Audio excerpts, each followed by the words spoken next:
Hey everyone, hope you're having a great start to the new year. In this video, I'll be covering the best mods of December 2025 in Baldur's Gate 3's Mod Manager. Got over 30 mods here to cover today, and honestly, December was a massive month for Baldur's Gate 3 fans because we got some stuff that hasn't happened before, like this mod here, which actually makes Dragonborns talk properly. This is the Clansong Speaking Dragonborn CC heads by Akelka here. They have released a few other ones here, Clansong, Karlach as a red Dragonborn body type 1. If you have ever spoken to any of the Dragonborn in the game in Act 3, you'll notice that their mouths don't properly move. And you can see here, as this replacer works amazing. Blows my mind. And that's what you see in game. This is an incredible mod, and we're going to be seeing some more stuff popping up here as Akelka works on the other companions. So yeah, this is an amazing mod. I just had to start off with that because this is honestly one of the biggest things that I've seen in Baldur's Gate 3, and I didn't actually think we would get something like this working so well. And if you like custom VFX on spells, this is a great month as well because we also got Dawnstar's Arcane Spells here, which adds in 3 new cantrips and 12 new spells into the game. And like always, they have these amazing VFX that just look so very well done. So yeah, if you like magic at all in Baldur's Gate 3, you have to try this mod because you can see it here. This just looks so cool. The spells are very well balanced too. There's even some cantrips that let you use up your action bonus action. You can see that all right here. Super cool casting animations like that. And yeah, very nice. And I did do a video where I broke down this mod in a bit further context and did a build around it for the wizard, so you can check that out if you're curious. Now, The Real Zero has been posting a lot of amazing mods that are adapting 2024 Player's Handbook, and this adapts some spells from 2024 Player Handbook for Cleric, Wizard, Druid, and this is also added to the magical secrets for the Bard at level 6. Gives us cantrips like Thunderclap, Word of Radiance, Starry Wisp, Mind Sliver. You may recognize these from Mistress spells, but they are different and they're updated to the 2024's Player's Handbook. This is a mod I'll likely be doing a video on in a bit more detail in the future because there's just so much going on with this mod, and I don't want to take up the full start of this video with a bunch of spells, so expect a future video on this one. Now, diving into all the class ones, we got a lot of great stuff this month. So, Harlequin Class Mod. This here by Adarugo is actually originally created by Harlequin Zigo on Nexus Mods. Funny enough, this is a mod that I downloaded like a couple of years ago, actually, and was a big fan of, but it wasn't updated for patch 8. It didn't have icons, and there was just some things missing from this, which is what Adarugo went through, got the permission from the modder and recreated through the toolkit. And honestly, this is a really fun class. I enjoyed it a long time ago, and I like the updates that were added to this. The Harlequin uses their rhythmic assault here. They have different aliases they go by. You can change those. This also gives you a deception and intimidation checks with advantage. You can choose from a variety of different spells and even the arcane spells and some of the other spell mods we covered in this video. So yeah, this is one that I am very fond of. I'll be doing a video on this a bit more detail, doing a build, because this is one that I do remember playing with in the past and I really did enjoy it. So yeah, Adarugo, also want to give a big shout out for translating my mod, the College Winter Spirit Bard, into Korean. That's really nice of them. Now we also got the Fiend Ascendant Warlock subclass here by Neptuni. This gives a new Warlock subclass with the Forgotten Archdevil here, giving you fire damage resistance, a variety of different spells and abilities. Got things like Compelled Duel there. And you can also turn into an Ascendant Fiend with this. And there was a recent update which added Mistress spells and Dawnstar's Grimoire's compatibility. So yeah, that's just awesome to see. Now, this one I really like, the Way of the Jungle Monk subclass here by Tricaliber_OG. Now, what's cool is they actually got into modding because I've seen some of my videos, and I really appreciate the hard work and effort that went into making this because, yeah, this is super cool. We got the Way of the Jungle, the Tiger or the Crane choices here. And then you can see the different subclass progressions as you go through with your choices. The icons are really well done. I love those. You switch between either the gliding crane or prowling tiger forms here. And what's cool is no AI used in this class mod is redone assets from the base game, which I think is really nice. So expect a future video on this one as well. Now, we also got one of my favorite new subclasses with the Spellfire Sorcery here, which is made by Adarugo, based off the Heroes of Faerun new expansion for D&D. Now, what I like best about this is a fire and radiant damage focused sorcerer. You also get special abilities whenever you cast spells to either heal your teammates or deal additional fire or radiant damage to enemies. My favorite ability, though, is their level 6 subclass ability where you can absorb a spell and you get sorcery points back for doing so. And you also get a bunch of different fire spells as part of the spell list for this subclass. So things like Fireball, which you normally would have to use your limited resources on to grab, are now available. So yeah, this is a very fun subclass worth checking out. And I also want to mention that they have the full level 20 support there and a Korean translation. Another amazing mod by Adarugo. Now this is a cool one, the Solasta subclass Swiftblade. So this gives you a new Ranger subclass here with the quick steps, movement speed increases, opportunity attacks remove disadvantage whenever we dash, +2 bonus armor class when dual wielding. This is something I actually added to my mod. The offhand dagger gives a +2 to AC because dual wielding in this game is really fun, but armor class is so valuable. It's nice to be able to make that up, and you can kind of think of it like you're blade dancing, as this implies. This also gives you battle focus, which lets you increase your damage by a 2d8 damage, and then you get the improved extra attack for 3 attacks at level 11. This substantially boosts up how the ranger plays. It makes him a lot more fun in my opinion, but it is quite strong in a certain sense. So this mod here is made by Rock Hounding. Now this is cool, the Scion of the 3 rogue subclass, English Korean here by Darugo as well. So yeah, this subclass is really well done. If you want to play as a Dark Urge, perfect for that. You got the Dead 3 deities tag selections here, so you can choose between those 3 there. You also get the Bloodthirst here, which is really cool because you can use a reaction if a target gets reduced to below 50% health. You can appear and just stab them. Love it. You also get the Bloodthirst bonus attack and a lot of other abilities here. This is another one that I will be doing a future video on because it's just so much fun. Also, this is really cool. This mod here by DuckDuck4269, this combines all of the rogue subclasses into one single class. They also have this for every other subclass, or every class in the game. If you want to get every single subclass feature from the cleric, now you can. Paladin, you name it, you can do it. So yeah, this is a really cool, just straightforward mod with what it does. And the last subclass mod that we have here is the College of Winter Spirit Bard. This mod was made by yours truly. This was a big passion project of mine. I've yapped about it a lot in the past, so you've probably already heard me spiel about it, but 33 cold damage spells in action. It's got some unique upcasts on them. The effects for those all, there's different weapons that you can summon in, and they got their own special weapon attacks. The undead, you can summon them in, you don't have to control them. They go around, they do an ice slapping attack. There's also level 20 support, so you can get these 3 snowman. There's a bunch of different summons as mentioned there, and just a few different shots to get an idea of what the vibe is. I had a lot of fun with this mod, and my next mod is actually very close to completion, so hopefully we'll get that out this week, so you can stay tuned for that. Not going to disclose what mod it is, but I've been having a lot of fun making it. I think people will enjoy it. So yeah, it is loosely holiday themed, but I only have like 2 words that are holiday, holly and jolly in it. So yeah, it's just winter themed as well. You can play this any time of year, and we'll be doing a future update on this at some point. And speaking of spell mods, we got a really fun one here with the Succubus Spells V2 by I'm Freya. Now, they recreated their mod they posted previously. Toolkit sometimes has issues here, but you get a bunch of cantrips, 3 to be exact, and 18 new spells.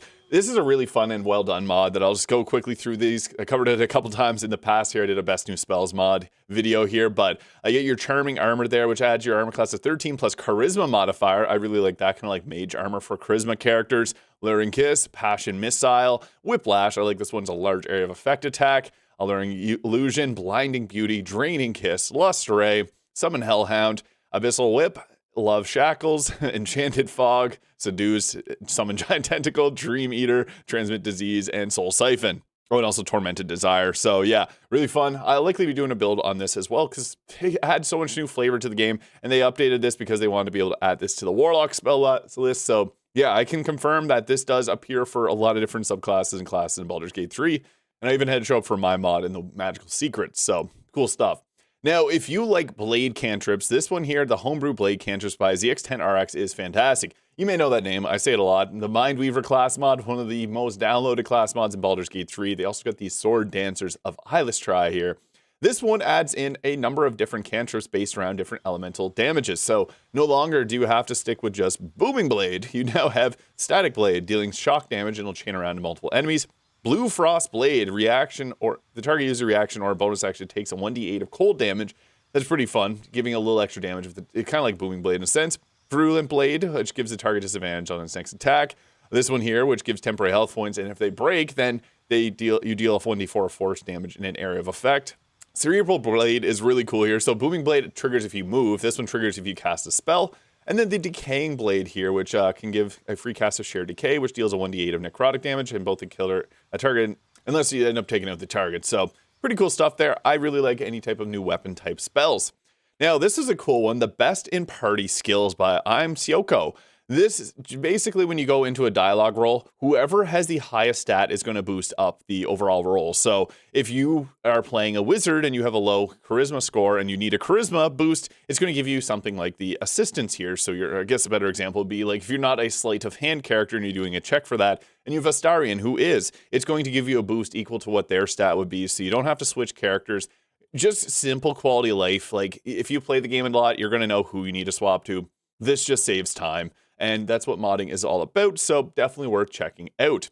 Now, this is a really beautiful outfit. I am a big fan of the Sanguine Weave here, blood woven outfit set by Barry Semifreddo. Honestly, every mod that they make is pure gold. And this is what the outfit here looks like. Now, they hand drew every single weave that you see here. I cannot even begin to imagine how long something like that would take. So yeah, I'll also show you the amazing dye support that this has. So if you want to go kind of Cookie Monster vibe, you can do it. The red is my favorite. I also like the black and the red appearances for it, but yeah, you also have these cool like neck appearances. And there's a few different versions of this. Whenever you download, you get a 16 pack here. You can even just use the gloves or the necklace, you name it, you can throw it on your character there. And yeah, I think this is a very well done mod. And if you like Venom, you can just dye this black and then you're basically Venom. I am Venom. We are Venom. Also, we got Gab's equipment here by Gabun. This is really nice because this adds new items to the game that feel balanced within Baldur's Gate 3. So I really like this weapon here, the Sanguine Monarch here, which on a killing blow against a target, you gain stacks of Blood Feast, which you can use as a bonus action here, and gives you access to new spells. It also rebalances some of the items in the game as well, but there's 100 new vanilla style weapons, and I gotta say, they did a fantastic job of making this feel like vanilla because nothing here is like super overpowered. It's very well balanced within the power curve of Baldur's Gate 3, and yeah, this is just great if you're looking for more loot. And all the outfits and armor and weapons are all located in the game itself, so you can go around finding them. Now you're probably wondering this amazing outfit that I got my character. Well, we got to check the clock on this one. It says January 1st, but I have a feeling that this was actually December 31st. So CL Lora Craft Crypt Ransacker, and you see it there. There's also sunglasses you can have on your character. I love this. Copperleaves mods are all really great, and this is just a fun thematic one. I'll be using this in future videos because I just think this is cool. As someone that is excited for the new Tomb Raider games, yeah, what a better way, no better way to get excited for that. Another thing I want to mention about their mods is Copperleaves always has the progressive abilities here, so this increases in armor class as you level up, gives you more constitution. Not overpowered by any means, it just gives you some skills that makes this feel balanced and almost kind of like a class mod, and that's what I want to mention also with another Copperleaves mod that we got here, CL Alchemist Daughter. This actually makes you feel like you're an alchemist while using it. So besides having this incredible appearance, I love the little Sucer dagger on there, and having a few different appearances here, you do get some different abilities, like your sneak attack deals additional damage, you get increased wisdom, you get increased critical hit chance, and this is all around being like a thrower because you get additional bonus action and different benefits related to that. So pretty cool stuff. Yeah, definitely recommend their mods. Now, getting into some funnier ones, Angy, Korone, Kedama by Everless. Now, this, I used it in a video the other day.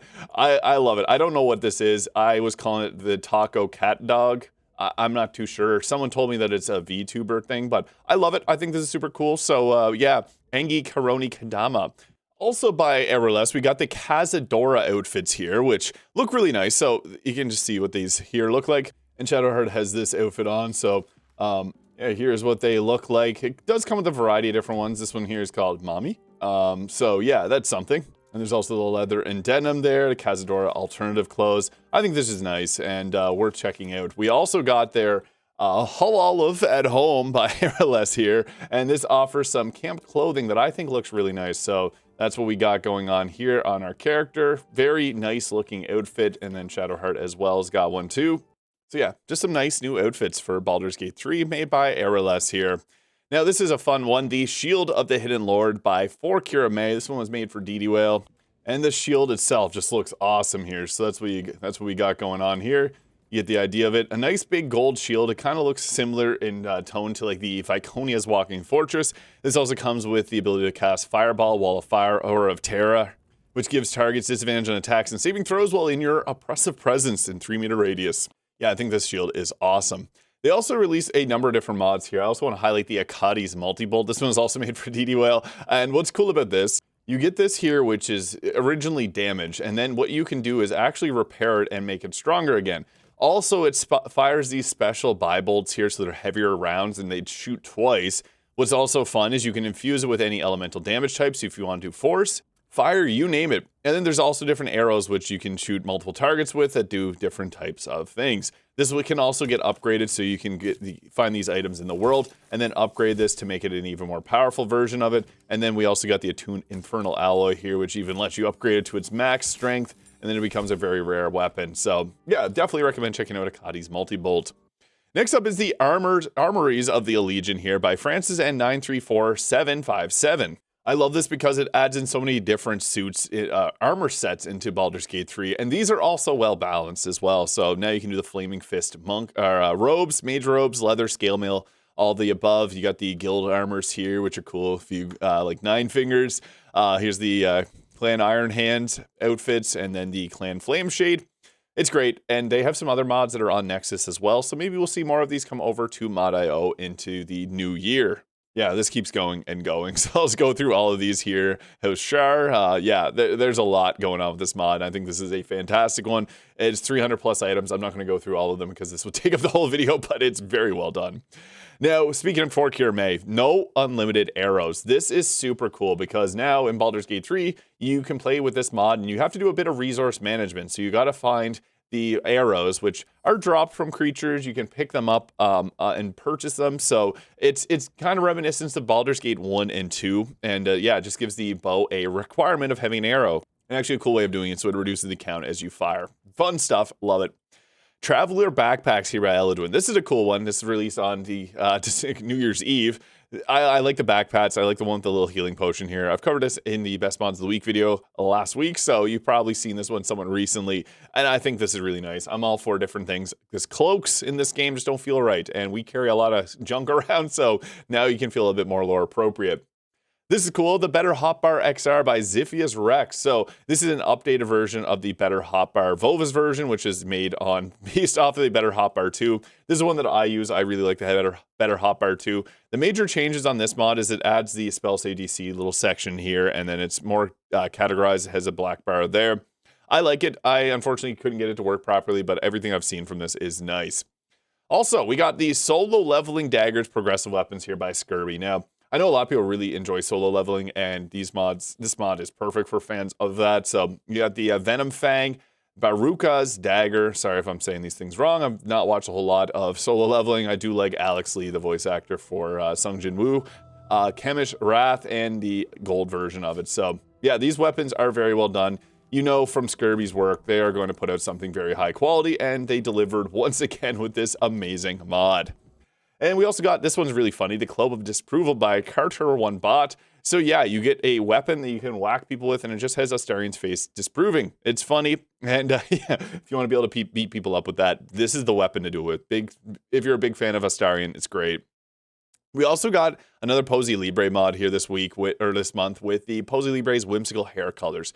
I like this mod a lot because it offers some different versions, so that you got like choices that feel kind of not like out there. There's obviously some very bright ones, but it's nice to get things like these later blues that not a lot of hair dye packs include. I also recommend Posy Libre's whimsical or fantastical hairs. This released in November, but perfect pairing for it. And the final mod, which I think is the most underrated mod of the month. This one didn't get as many downloads, so I want to put a special highlight on this. Aura of Hate for Astarion. Now, if you played Baldur's Gate 3, Aura of Hate is from the Oathbreaker Paladin, one of the most popular subclasses in the game.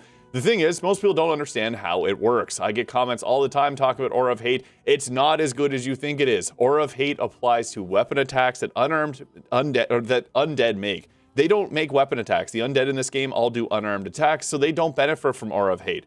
The Fiend does, so the only really way you'd be benefiting from that is if you get the special Infernal Rapier from Will, and you use that, because that has a free summon on it. So yeah, most people that are using the Aura of Hate from the Oathbreaker aren't really benefiting, and in fact, if there's Fiends that you're fighting, they get the boost from your Charisma modifier on attacking you. So they're actually going to be hitting you for more amounts of damage. It's kind of crazy. So this mod fixes all that, and it gives a boost to Astarion. It just gives like a simple 5+ to whatever damage type he's dealing. And he has to stick within 3 meters of you. So This is something that I think is funny because, yeah, it feels like it fits Astarion, and it makes the Oathbreaker feel a little bit more powerful. So let me know your thoughts on what mod of the week or month for December 2025 is your favorite. We had a lot of really great stuff this month, and I'm excited to see what 2026 brings us. Again, my mod is almost completed, so you'll likely be seeing that at some point this week, but subscribe for more, and I hope you guys all have an amazing day.